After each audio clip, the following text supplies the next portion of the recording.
Oh, hi. You know what? I hear the same thing all the time. People say, why buy right now? Rates are high, renting is easier. And every time I hear that, I think, yeah, on the surface, that makes sense. You rent, you feel like you're not responsible for much, you can move if you want. It seems simpler. But then you actually look closer. Because if you sign a 1-year lease and a few months later you want to move, it's not that simple.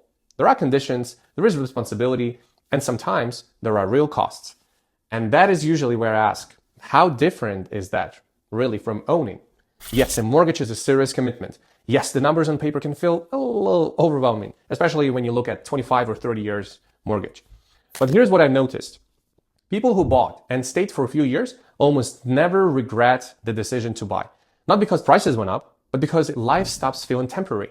You're not asking yourself every year, what if the landlord raises the rent? What if they ask us to move? And there's another part people don't talk about enough. When you own, you have options. If life changes, you can sell, you can rent it out, you can adjust. When you are renting, there's usually just one option. I'm not saying buying is right for everyone. I'm definitely not saying you have to buy now or never. I just see a clear difference between people who keep postponing the decision and those who take the time to understand their situation and make a choice. If any of this sounds familiar, message me. Not to buy, but to actually talk through what makes sense in your situation and what doesn't.